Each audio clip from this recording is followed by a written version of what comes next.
G'day guys, welcome back to True Eagle. It is time for another Eagles season rewind. This is the second of a series I'm doing where I am taking a look at some of my favourite West Coast Eagles seasons. I've done 2011 already. Today we're doing 2015, the year we made the grand final and unfortunately got butchered in the grand final. But for me, my memories of this season are all pretty positive, and I think one thing that 2011 and 2015 have in common was that they were enjoyable seasons because of the lack of expectation going into that year. It's usually a key variable for really enjoying a season, and obviously 2018 and 2006 were better years because we won grand finals, and they will of course feature in this series. But today we're doing 2015, which is definitely one of my favorites. I suppose different Eagles fans will have different recollections of 2015. Massive opportunity gone. Anytime you make a grand final and you lose and kind of don't show up in a grand final, obviously the recollections around that won't be so positive. But for me, I just remember the ride that year and the emergence of some great young players. So 2015, what was the context for this season? So this was our second year with Adam Simpson as coach. He took over at the start of 2014. We had some lackluster performances early days with him, and I do remember at the end of 2014 we had a couple that come to mind, really good wins over the Crows in particular, and I think in the final round we torched the Gold Coast Suns and we were unlucky not to make the finals. I think we had to rely on Sydney beating Richmond or something ridiculous. Sydney rested all their players and I think Richmond upset them to make the finals that year. But anyway, this is about 2015. So either way, we were coming off a season where we had finished ninth. Now, there was some reason for optimism. We were hopeful of being a top 8 quality side. Then in the preseason, one of the preseason games, Eric McKenzie, our first choice key position defender, I think Darren Glass had just retired. McKenzie goes down with an ACL, followed by Mitch Brown doing an ACL in round 1 against the Western Bulldogs. So the adversity was stacking up. We had just had Darren Glass retire, McKenzie and Brown were out. Jeremy McGovern had debuted, but hadn't really made a name for himself by any stretch yet. He was still building experience. So, Will Schofield was one player that we turned to then. My recollection is that was the year we sort of turned him from more of a running halfback into more of a genuine key position defender. But thankfully, the Eagles would find a way to revolutionise their backline with the Weagles web. And that was basically, coming up with a zone where we're able to use our interceptors to great effect. McGovern had a breakout year this year. Schofield was fantastic. Shepherd and Wellingham, they even formed an important part of that mix. But we'll go through how the season went chronologically. It did start with a round 1 loss to the Western Bulldogs, and I remember this game vividly. And I remember thinking it was a good game. I even posted on Big Footy at the time. I said that felt like a clash between two top 6 sides, and maybe that is just really optimistic, but in the end I was proven right. I remember Jamie Cripps kicking 5 goals in this game, and even though we lost, it just felt like somewhat encouraging at the same time.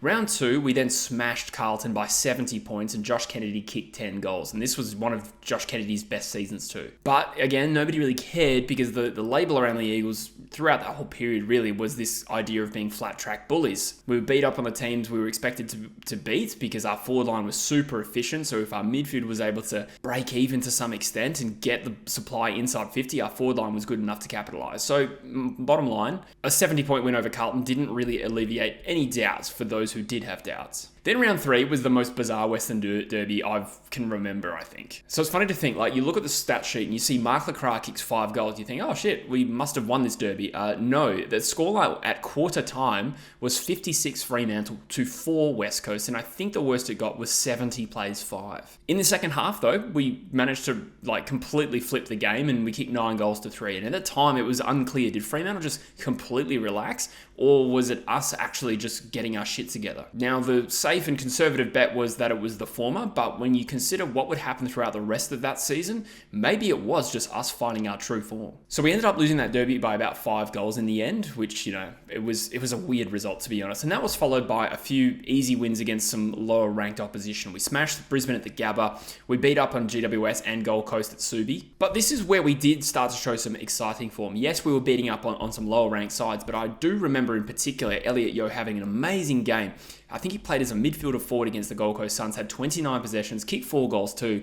And don't forget, prior to this point, Elliot Yeo had been drafted as a defender. He'd played most of his time for us as a defender. So to play in the midfield and forward, I remember thinking, geez, we've got the next Nat Fyfe on our list. After that, we had a good away win against the Power at Adelaide Oval. We also beat the Saints away at Marvel Stadium, and we were still looking pretty good, getting the job done, but none of these sides will go on to play finals that year. One thing I'll say is Josh Kennedy was blowing teams away. As I was looking through the stats of these games, you see Josh Kennedy 4, 4, 6, 10, 3. There's a bag of 7 in there. So we're looking good, but, still looking to prove ourselves nonetheless. And I do remember mid-year, we had a very memorable win over Geelong. I think this was the game where Nick Naitanui took Mark of the Year. We won this game by 56 points. And, looking back, this would have to be our biggest win over Geelong in 20 years. I don't recall us winning by 56 points too often. I didn't bother looking it up, but there is a chance that could be our biggest win since the 94 grand final. Anyway, Kennedy kicked another 6, and again, Geelong didn't make finals that year, as it turned out, but nonetheless, they were still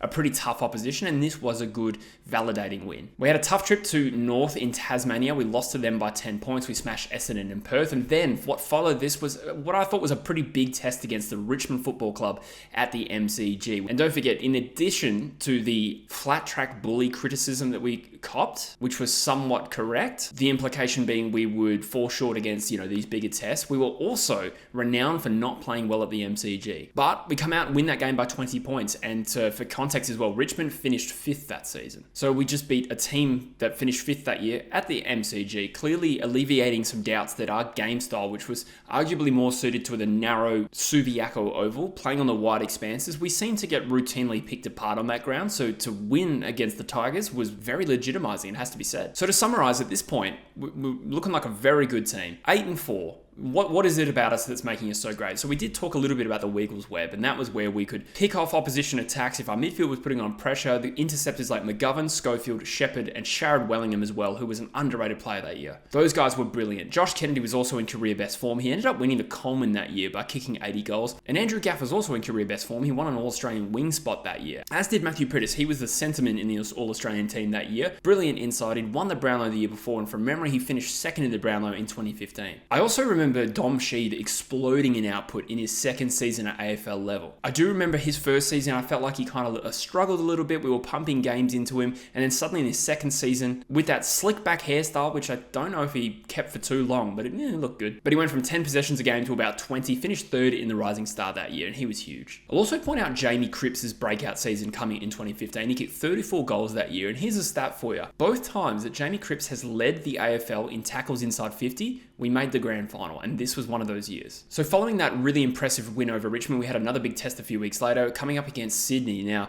Sydney finished 4th that year. Admittedly, I don't think they were playing great football, but this was still a big test in the sense that between the Ben Cousins comeback and this game in 2015, we did not beat Sydney. You know what's kind of scary? We've only beaten them 3 times since Ben Cousins' comeback game. Despite the fact that, Sydney weren't playing well, I mean, we obliterated in this game. I do remember seeing the scoreline was 76-12 at one point. We won by 52 points, and again, just further legitimized us. What came after that was a pretty disappointing draw against the Gold Coast Suns. I think we were 6 points up when the siren went, but Tom Lynch kicked a goal after the siren to draw the game, and this actually did cost us top spot in the end. Would it have made a difference? We made the grand final. We were always playing Hawthorn. Probably not, but I do still remember that with some bitterness. And then we played Hawthorn at Subi, and we came up short in this game. I think we had a few soldiers out. I think Naitanui, he was going through the loss of his mother at that time. It may not have made a difference to whether we won or not, but either way, we played, the reigning premier back-to-back Hawthorn. We came up short, so we still had a bit of work to do. And then after that, it was very, very validating to beat Fremantle on the Western Derby. They were top all year. I wouldn't say they were best team in the competition. Maybe in the first half of the season, I felt like they really started dragging their feet in the second half of that year. And I knew we were going to beat them. So to beat them by 4 goals later in the season, well, it was sweet. You contrast it to what the halftime score was in the first derby. It was 70 plays 5 at some point during the second quarter of that game. To win the second derby was massive. Last 3 weeks of the season that year were a bit of a mixed bag. We had a big win over the Dogs and the Saints at Subiaco Oval and a big away loss to the Crows. Admittedly, they were a good side that year. The Dogs win in particular was impressive. We won that game by 77 points when you consider they beat us earlier that year, and I think they finished 6th on the ladder that year. And the Crows loss was absolutely shocking, but, every team's going to have some bad games, and this was definitely one for us. So we finished in second spot behind Fremantle, which is weird. Fremantle first on the ladder, West Coast second on the ladder, only time that's happened, of course. So, a huge qualifying final against Hawthorn. Now, I'd actually forgotten this until I look back on it, but Priddis was a late out right before that game, and it was an arm wrestle to start, and we started blowing them apart in the second and third terms, and by 3/4 time, we led by 50 points. Won the game by about 6 goals in the end, and, we were into a home prelim final, and this was the point, I actually do remember going to a party after that game and telling people, I was like, West Coast is the best team in the competition, we're going to win the premiership, and I know that I'm an Eagles fan, but that is kind of out of my nature to be that confident. Usually I'm a bit like, oh, I don't know. But that win was massive. Hawthorn back-to-back premiers, and we'd schooled them. We played extremely well. Admittedly, it was in Perth, and we all know what happened 4 weeks later. But at the time, it was hard to fathom that the team we just trounced in the qualifying final could beat us at the MCG, as silly as that sounds. But there is a prelim final in between this. Now, this was not a happy memory for me, and I think it's by virtue of the fact that we were playing the team that finished 8th. So we were always massive favourites to win this prelim. A little bit of a contrast to 2018, in my opinion. I always felt like Melbourne had a chance to knock us off, considering they'd beaten us in Perth earlier that year. With North that year, I don't mean to be disrespectful, because they were a good team. That level of uncertainty wasn't there. I felt like we should have won this game, and therefore that influenced how much I enjoyed this game, because North jumped out of the blocks. They were clearly the better team. I was filthy watching this game. I was sulking. I think we got about 20 points down, and I remember saying to my mates, I was like, if it's a Hawthorn North Melbourne grand final next week, I am not watching. Thankfully, we came good. Luke Shuey, I've heard him say on a podcast that they were always going to win that game. The Eagles always felt like they were going to win that game. And I'm glad they had faith, because I did not. But that was just a product of me being super tense and negative during that game. And thankfully, the boys managed to get on top. We won by about 5 goals in the end, but not an enjoyable prelim, at least from my perspective. So then we're at the grand final, and, I, being the huge Eagles nuffy I am, we managed to wrangle some tickets to the grand final through a friend who had a membership. I was such a broke uni student. Not now, I'm a broke 30-year-old, but I was such a broke uni student that there was absolutely no way I could have afforded this trip. But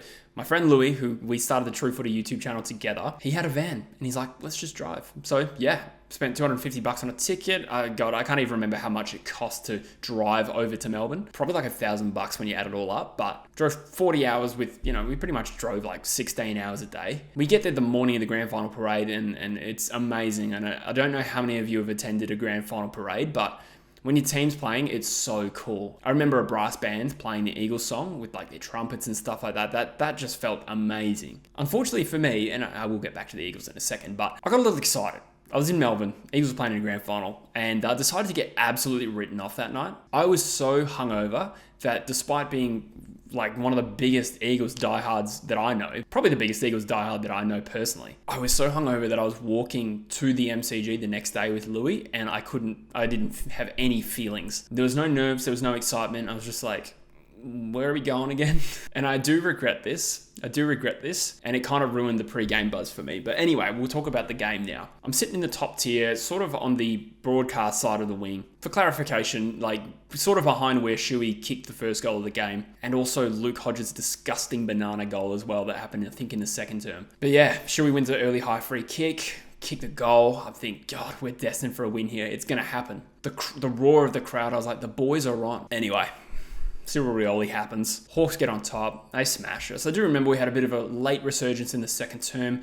Elliot Yeo struggled to get his hands on the footy that day, but he kicked a sick goal just before halftime. But unfortunately, we didn't really have it in us to match him with the 4 quarters. And the way I reflect on that season is, I was probably right in saying that. But at the time of the qualifying final, the Eagles were the best team in the competition. Certainly the form side of the competition. I was very confident we were better than Fremantle that year. And, we had just beaten Hawthorn. I just felt like the stars were aligning. I think I was kind of right. To be honest, that was kind of true. I've talked to Hawthorn fans about this since, and they do talk about injuries that they had, and maybe that's true. I just don't remember. But the way I rationalize losing that grand final is I'm not even sure that it's just us turning up in the wrong mindset or us not being ready. I think that's a little bit revisionist. I just kind of think that the gear that Hawthorn went to, we just couldn't match. And that is what made them an amazing three-peat side. Like, we could have played our absolute best that day and probably still come up short. They didn't let us play our best. They were an unreal footy side. They took their chances. I mean, I'm sure the crowd didn't help. The crowd roaring like that was unreal and would have been super intimidating, and it's possibly prepared us well for what happened 3 years later. That thing still applied when Collingwood kicked the first 5 goals. We were able to get back into that game. We weren't able to do that against Hawthorn, and I do think that's just a reflection of how good Hawthorn were. They were transcendent. So for me, I don't really think of it as the one that got away, because I think we had a lot of ground to make up to be as good as Hawthorn on that day. They just played, in top gear, and I don't believe that our best form could have matched that, to be honest. So there's also the fact that I didn't get to go to that grand final with my dad, which was important to me. He was there with me in 2018. And also the fact that, I prepared poorly for that grand final. Maybe blame me for it. But yeah, I wasn't able to get excited about it. So, I mean, it's easy to say this now, having won 2018, but there's a very small part of me that was kind of glad we didn't win. Not at the time, but in hindsight now, I'm kind of glad that wasn't the next Eagles premiership. I'm glad it was 2018. So yeah, look, fairly negative way to end the video, I guess, but I do think this is one of my favorite Eagles seasons that didn't end in a premiership. It was just a fun ride, man. Like, there's nothing better than when your team smashes expectations. People writing us off and then we come out and beat good teams, or we win at the MCG, or Josh Kennedy kicks 10. It's exciting. It's fun. That was a massive ride, and I think made all the better by the fact that Fremantle midway through that year with a premiership favourite, they were actually an unreal team in the first half of that year. Nat Fyfe was unbelievable. So to come from behind and just leapfrog them into the grand final, that was satisfying. But anyway, those are my recollections on 2015. Let me know in the comments, guys, what are your recollections of that year? I'd like to keep this series going. When I started thinking of making this series, 2011 and 2015 were the two seasons that came to mind, and I've now done both. I'm certainly going to do 06, and I'm certainly going to do 2018. 2018 could almost be a 3-part series. So let me know any other seasons you want me to cover. There's a couple of variables here that will dictate to what extent I can make a good video. One of them is memory. Okay, so, past 2006 will be very tough for me. And the second one is, if my memory is also not good, if we're going too far back in time, I also can't really get good footage of it. I can try my best, but there will be some seasons that I can do better than others. So, like I said, I want to do 06 and 18. I was also thinking about doing Simo's first season, 2014. 2012 is not a bad shout. And maybe even some more difficult seasons like 2017. Who knows? Let me know in the comments what you think. As always, I appreciate you getting around this channel, guys. I appreciate you being subscribed. Let me know in the comments what you want to see next, and I'll see you in the next one. Cheers.